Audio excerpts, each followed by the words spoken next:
So, welcome to the Red and White podcast. I'm joined by Tyler for the first time.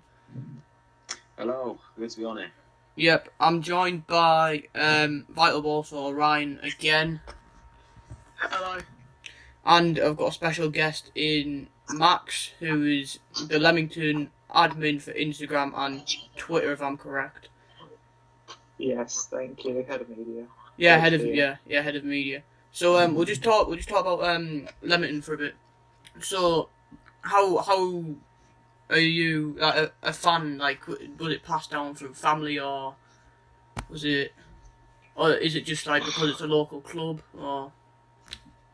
Yeah, well, basically, my whole family are Coventry fans, to be honest. Yeah, Coventry and not far I from. was a Coventry fan until I found out about the club. Oh, okay. So you found out about it and just supported it. So honestly, it was the club played far away from town at the moment. Yeah. So no one really knows about them. But I knew someone who was the life president at the moment. He's the life president of the club. Yeah. So he got me down watching. We got them for free, and eventually, somehow, I'm the head of media. I'm not sure how I got there. Yeah. But, Yeah. It's a big achievement for you, at least. A team what you support and you're head of media, being head of anything in your own club is outstanding, to be honest. It's amazing. It's an amazing feeling. Yeah. So, How have Leamington started this season so far? I'd say we've done well. We've beaten one of the early title favourites in Brackley, who were quite close to us as well. We've lost a couple of games. We've had about 4 sendings off. How many games have you played this season? 5 games, 5 points. Fair enough. Good for us. Oh, yeah, 1 from 1. It's not bad, that, to We've be won honest. 1, drew 2, lost 2. Yeah, it's not a bad start, to be honest, for Leamington. No. I did see through one of my favourite non-league pages that in one of the games you played, you had 2 sendings off in the space of 4 minutes. Do you have any idea like what was behind it? Was it just kind of like a moment of madness kind of thing?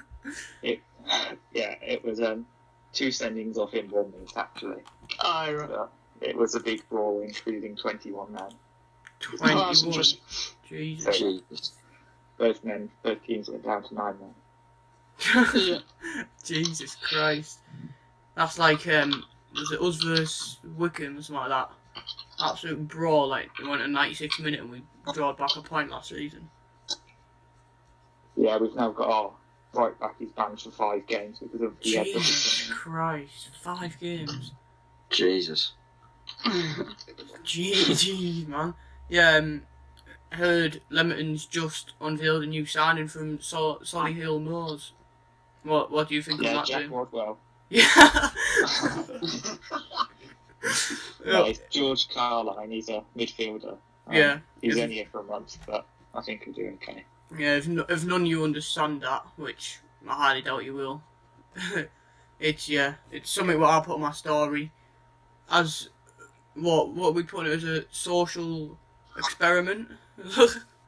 Yeah, a lot of people. Yeah, a lot of people believed it, but no, but it still looks like a good signing for Leamington though. So Yeah. yeah, I think Jack Rodwell would probably still sit on the bench for you, to be honest with you. No, dude, yeah. Yeah, that's wages. yeah, that's all he used to do with us. To be honest with you, sit on the bench. Is he one of those like proper like attitude players who like if the manager doesn't play him, he like goes all like a strong? No, like what Jack Rodwell. Yeah. No, like with us, Yeah, we've had a couple of them over the years. yeah, like Jack Rodwell for us, he would sit on the bench and earning by far the most amount of money, with us, and at one point the most. £70,000 a week he was on, wasn't it? Yeah, 70 grand a week in the championship at one point. And he played about 4 games in that season. And he was with us from the start of that season as well. He was just there for the money, to be honest. He didn't really want to play. If he got the chance, he'd turn it down. If he seen Sunderland Till I Die, he got recorded saying someone asked him, "Are you playing on the weekend?" He said, "No, absolutely not." When he was fit, and I also heard rumours that he that at that time he wasn't playing because he had depression, but that came out that obviously he didn't have depression, which fair enough if he did. I don't obviously know him, but if you're saying stuff like that and you don't actually have it, that is very shocking. Like, that very very on bad. £70 a week. You Yeah. can only imagine that money in our league. Yeah, like no offence, but 70 grand just for a player in your league's absolutely like mad. That's mad. We sold our best striker for less than half of that. Yeah, exactly, exactly. Was that Colby Bishop? Colby Bishop, yeah. Yeah, he's had a fair play. I doubt he's watching, but if you're watching this, Colby, fair play to you. You've had an amazing start at Accrington, and I hope you keep it up, to be honest with you, because you look like you're going to be a good player. It's 3-3, isn't it? Yeah, it's better than Will Grigg, to be honest If with you're you. watching this, It's a good start, yeah. Yeah, watching Will this, Grigg Colby, cost. come back. We need you. Yeah. To be fair, we could do with him. We haven't got the problem with Walsall is we've got good defence. We're not going to concede to many teams this season. Ours is Our way strikers different. just can't finish the ball. Like they're good players. They can play football, but they're not like natural goal scorers. Yeah, the thing with And it's just making it hard for us to win. Yeah, the thing with us is we're like, I don't know why this has always been the thing, but every time, like every season I've seen Sunderland play, we've always had the best midfield in outside, like in the Prem, probably the best midfield outside the top 10. We've always had it. In League One, we've probably got one of the best midfields in the league. But when it showed up against who was it? I think it was Portsmouth. When your midfield, like when we don't have a strong midfield, we just can't play. It just proves and we got pretty lucky. We got our main striker injured against Pompey. Well, yeah, I'm sure it was either Pompey or no, I actually don't think he got injured against Pompey. I don't know, I forgot. But our main striker got injured, so now we're relying on McGeady, Gooch and Maguire, who are three attacking players, but the midfielders. So we better off playing 5 midfielders instead of 1 striker, to be honest with you. Yeah. Yeah. It's a bit mad. Yeah, so that Bury got what, as of recording, how long? 12 hours left to find out. It's 11 o'clock if I'm right. And yeah, their owner has been a massive cock about it. And honestly, why doesn't he just sell up? Like, well, I saw today that he's been he's like appealed for fans to donate to the club. He on TalkSport he asked for the fans to help him out. But let's be honest, not gonna lie, but he's just an absolute nasty piece of work, really. Like, I see him do an interview on TalkSport. Was one of Berry's players. He has seen that last night. Yeah. He said there, like, the owner said on the club there, he said, like, the club will not die. But when he's asking the fans to donate money, you can tell Berry are, like, when you hear things like that they're probably, like, there's no hope for them for surviving now. But, no. Yeah, it's shocking to see. It's such a shocking to see a club like that, the way it is as well. Because Berry don't deserve this, man. They don't, like, haven't even played a league game or any game at all this season. But it's just... Yeah, it's awful to see, but the frustrating part about the situation is we know that he's had offers by to take over the club. Yeah, if he didn't hasn't took them. Yeah, if he didn't have offers, like, fair enough. Maybe it is. We do desperately need fans, but when you've had offers for over 2 mil or something like that, when he was asking for 1 mil, and he's rejecting it. What is the point? He's just driving the club to its grave. He's letting them die. Massively. It's a shame. Yeah, it's a shame to see a club like that, because I don't before we actually got relegated down to League One. I didn't really know any League One clubs other than like Portsmouth, like the big teams last season. But now obviously because of stadium, starting to know clubs, like getting used to the environment. I didn't even know Walsall beginning of last season. Now I know them a lot. That's the thing. That's the thing. Like, but I don't know. It's just I wouldn't ever think that I would be in the same we would be in the same league as a team who's 12 hours away from being dead. I wouldn't ever think that. Do you guys think that there is some kind of hope that Bury will survive? I think there is. I think there is. I think there is. I honestly think that they will. That the fans. I honestly think the fans will raise about £2 million overnight. I mean, it's not even overnight. It's in 12 hours. Yeah. Because the FA will have learnt now with the likes of Leamington and Scarborough all going through the same thing recently. But that's the thing.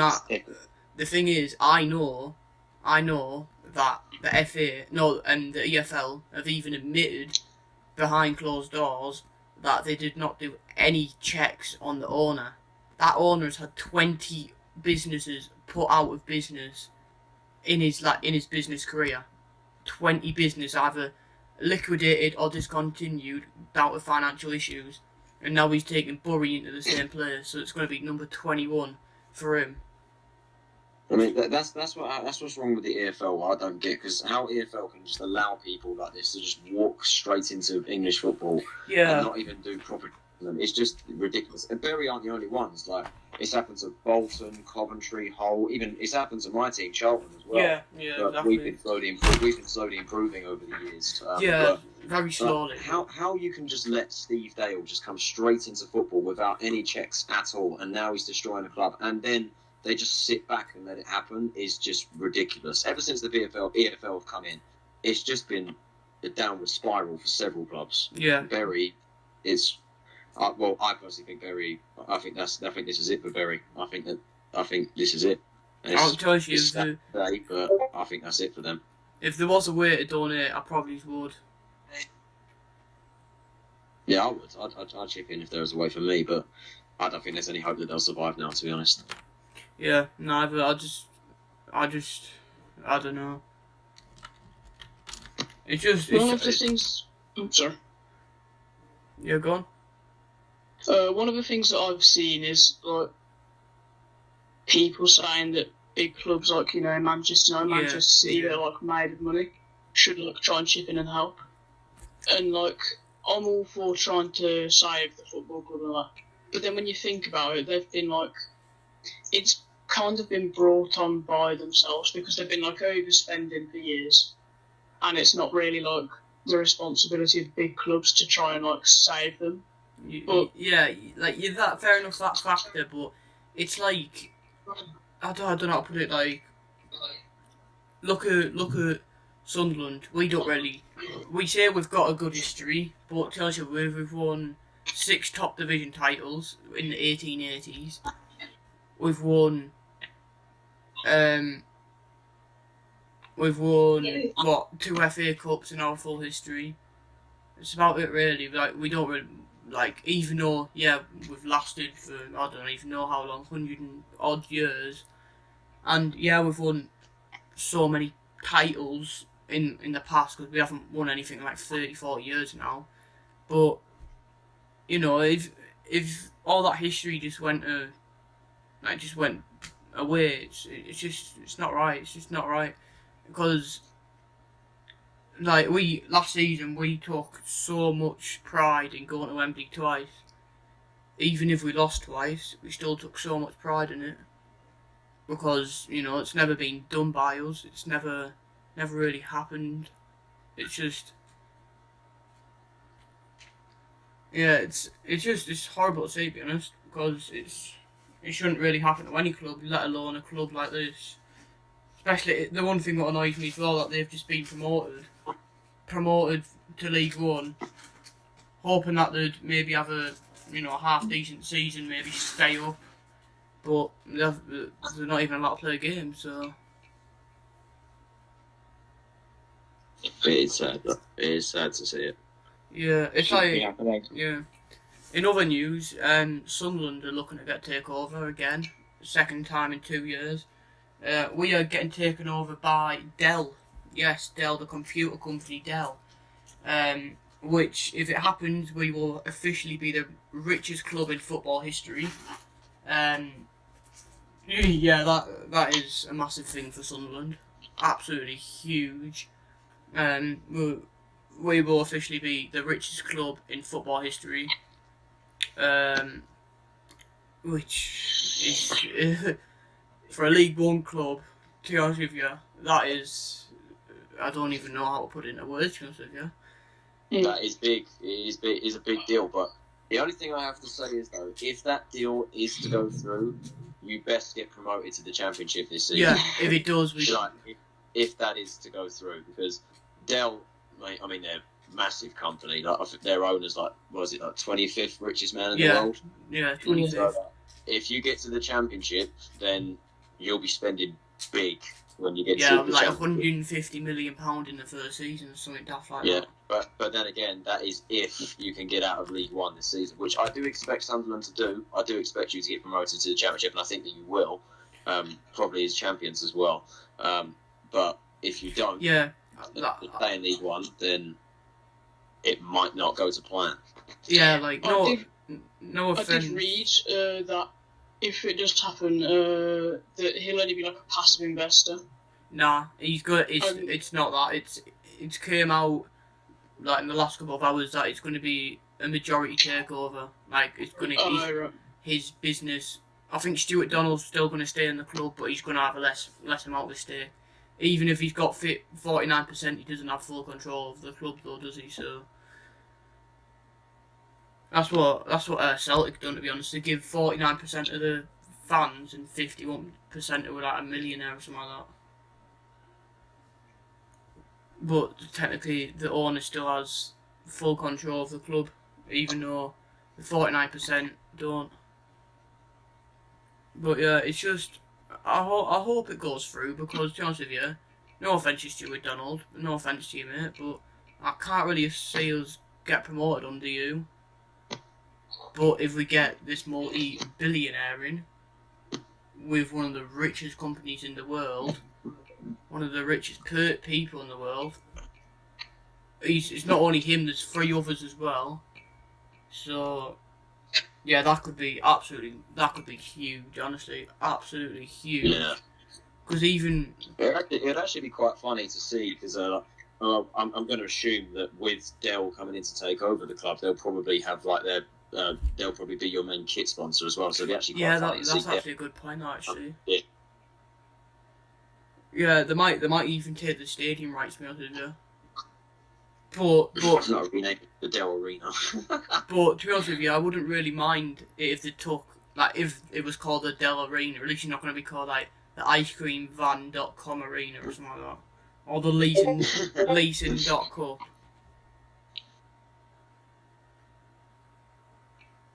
Yeah. So to be honest with you, it'll be huge if we get them in. And yeah, if it happens, it happens. If it doesn't, it doesn't. There goes Ryan. But yeah, I think it'll definitely spice us up at the moment. So Max, who have Leamington got at the weekend? We've got a double fixture actually. We've got Kettering at home first, then we've got AFC Telford away. When Bank holiday Monday. What? So you've got one on Saturday and one on Monday? Yeah, kills the players, but Yeah, yeah, definitely. I wouldn't. yeah, I couldn't, me. I couldn't. 2 days. No, it's not even 2 days. It's like a day. it's especially saying they're part time. They've got jobs. They've got families. Yeah, exactly. At least it's not very far to go to Telford. Yeah, that's the thing though. But when you come to like teams like Sunderland, if you play on a Saturday and Monday, you've got a team. There'll always be like 2 teams really, won't there? There'll be a Saturday team, and there'll be a Monday game, won't there? Yeah.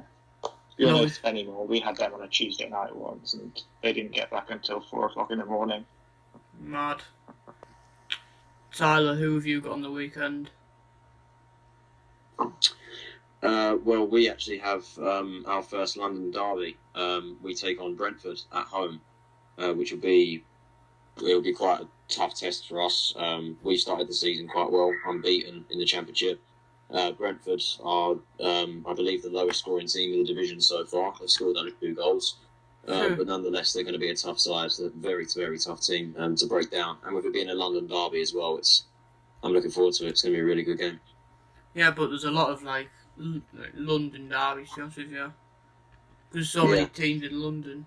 Would you count Leighton Orient as a derby because it's in London? Well, they are based in London side. I call London a Leighton Orient a derby. Not a major one, but I'd still call it somewhat a London derby. Fair enough. So Max, who are Leamington's rivals? Or does I'd still class it as a derby between us and Leighton Orient, but not necessarily rivals. Yeah. I'd still call it like a London thing. Yeah, Max, who are Leamington's rivals? Well, no one in our league this year. Everyone's so far away from us. But I'd say you've got the likes of Nuneaton and... Yeah, obviously, Nuneaton, yeah. I would say Coventry was one, but it's not really because... But, there's a couple... in pre-season, our fans got along very well with theirs, so actually, yeah, there's more of a friendship between the two clubs now. Yeah, it's like, yeah, it's like, That's not the same thing after the ball. Yeah, it's like us and Darlington. Darlington are like, they're in. No, they're not in the same league as you either. Oh yeah, they are actually. We've got Darlington. Yeah, Darlington. So it's like. I haven't played them yet, but. Yeah, it's the same distance, in league-wise, same distance from Coventry to Leamington, from us to Darlow. But yeah, Darlow. Yeah, we've got. Darlow fans are nice. If there's any watching, there's nice Darlow fans. We've got 3 clubs that we're really partnered with. We've got Coventry, Birmingham, and West Brom. But they always send out their players on loan to us. We host the Birmingham under-23s matches this season. Yeah, we're officially, we don't really have anyone, but if we're on about getting on with fans, I like Darlow fans. Darlow fans are alright. And yeah, Darlow fans are alright. Last season I did Charlton. Charlton fans were really nice. Yeah. And Plymouth fans were good as well. Great support as well. Our fans got on really well with each other. Charlton and Sunderland. In particular, the final as well, we got on really well with each other. Yeah, I know. I actually met. Actually, I don't think I met any Charlton fans actually. No. Yeah. With us, in terms of friendships, I mean, for us, I think it's probably Welling United. They're in the National League South. We play against them every year in a pre-season friendly. Our fans, we always get on with each other really. Annual thing every single year. It's not the same with us at Millwall though, because obviously we're in the same league this season in the Championship, and it's hostile between us two, but I'm just hoping we can get 6 points off them this year. It's not likely, but I'd like to. Yeah, it'll be good for you though, won't it? Be good. Yeah, have you got anything to add or ask me? Who do Sunderland have on Saturday on the weekend? FC Wimbledon. Yeah, we've got AFC Wimbledon. I think we probably won't win that game. I think we'll draw 2-2. That's kept in my head for a while now. That we're gonna go 2-1 up and they're gonna score later on. Don't know why. It's either that or we'll win 3 or 4-0. It should be a good game though. Yeah. It's not a game what'll be exciting, but it'll be, hopefully we can get 3 points. If anything, we should be picking up 3 points from teams like AFC Wimbledon. Yeah. Yeah. Could surprise you though. Could come out and surprise you. Yeah, that's the thing with Wimbledon though. Yeah, look at them against West Ham. I watched that game on BT. That game, surprised me so much last season, honestly. Team, Yeah. they were like 24th, they had like 20 points or something like that. And then they go out and win West Ham 4-2. That was... And then they went up from there and somehow stayed up. Like. Yeah, that was like surreal, to be honest. Yeah. Same with us. We're on smallest game. Yeah, well, Leamington they stayed up last season, didn't they? It is massive to finish 13th, to be honest, in our league, with the level of competition, and say that we are the smallest team with the smallest ground and the smallest squad. Yeah. So, yeah. Yeah, so Leamington's actually done alright for them then, haven't they? Yeah. Yeah, so I think we're going to call a wrap to this edition of the Red and White podcast. I've been your host, Conlon. Max has been here as a special guest. Tyler's Thank here. you very much. No problem, mate. Tyler's been with us, and yeah, we'll see you in the next one.